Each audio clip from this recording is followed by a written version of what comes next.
Twilight Carnival Diary. Last night's attempt changed the world. A human condition circus reigning in my poetic parade. No equality today after the burial. Attempt a single charred winged angel. She was beautiful. Rise of the phoenix, long foretold. Signs foreseen in the distance. Ignored for comfort dreams. Demand a parting with the stardust. Carpe diem wishes for a subject matter to contain naught but the comfortable, intoxicated lust for something we understand, and not the signs of the standard fall of faith or magic. Suspend disbelief in an augmented reality of the imagination's sleight of hand to dexterity. Willingly entered a card into an illusion. This is the fate of illusion, that karma or luck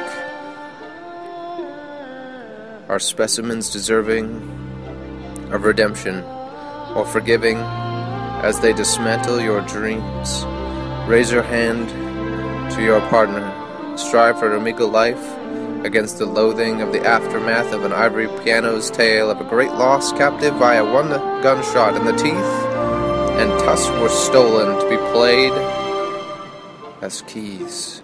1,000 silent eternal harlots watch over the storm by night, one-winged angels, charred, embracing one another to support the redemption of their atonement, coming back from killing off the shadows that change, the signals and signs that men forgot and won't take charge for and won't change, because the algorithm of the Matrix deployed plot is to suffer until we are overcome.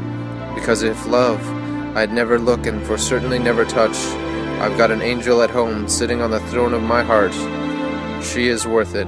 Stargazing for my eternal satellite. 7 lions redeemed themselves, standing around the tree of life, inept when the skyfall began, in the shadow of angelic tears.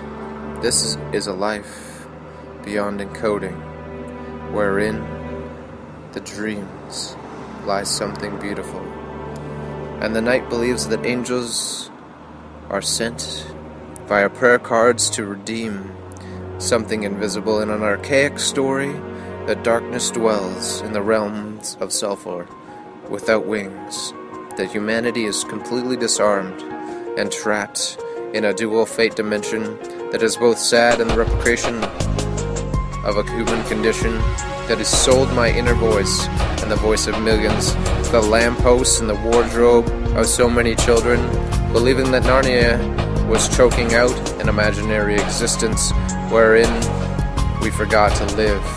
But this is a comfortable dimension wherein it's wretched, and via love and the continuity of the inaudible, wherein our imaginations speak to the condition of the soul and all of our dreams, we are forgetting that the acceptance in this world of hatred is born of peace, and the society's function of the faculty of the burden of anxiety is a lost cause to regain the element against the debt that incurs our lives against the monetary. Oh, from this haunting dark, ever besieging the last realm of the vault within, if obsidian breaks the final code, shall we come undone. For every human's baseline roll of D1 and a 20D dice must realize that love, the condition of selflessness and compassion and virtue, is the reason everyone should exist. When looking in the mirror, unimaginable to blame the consciousness for the black hole we're trapped within. We are corpse labels as shells because, well, we forgot to exist for something beyond ourselves. And this is nothing more than a life that carries out the knowledge of a resounding quest born of our childhood, wherein the spirit of self became selfless as we gave away that toy to someone else and wrote off every code of violence. And empathy was something that we didn't have to imagine. In the darkness we weren't trapped in, because our interpretation of life was so understood by ourselves, because it was nature. And now we've been nurtured to prescribe everything we ought not to be, to the propaganda of an empathetic system to nothing but the travesty of greed, through every inspired vision of a decrepit monetary blind passion. This is the death of lust in the twilight infraction, wherein hell is bent on taking over every atonement that we ever wanted, and the affliction of our surviving energy is the matrix encoded black screen, where the green text streams endlessly, and this is our only wish, that we might exist beyond something more. But well, that doesn't matter, because the multiple personalities of self are just a disorder, and the trinity of our humanity is not body, mind, and soul, the interchangeable word for spirit, will, and consciousness. This is what is, and will always be, the state of the ward in our helpless humanity, peddled over so many parallels, where we seem nothing but obscene, and I just wish we could transfer ourselves into a purpose collaboration, where the music is no audio file, but an existing melody within ourselves.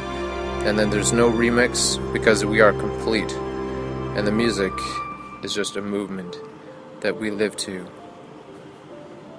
Because this is the theology that is true, that whatever is true, we must wring ourselves, our necks, in all honesty, over the attempted fire to distinguish ourselves, and the paradox of so many narrow-stranded nights in loneliness. So wake, find peace, and therein share love, the best trinity of 3 words that you'll ever speak to anybody. I love you.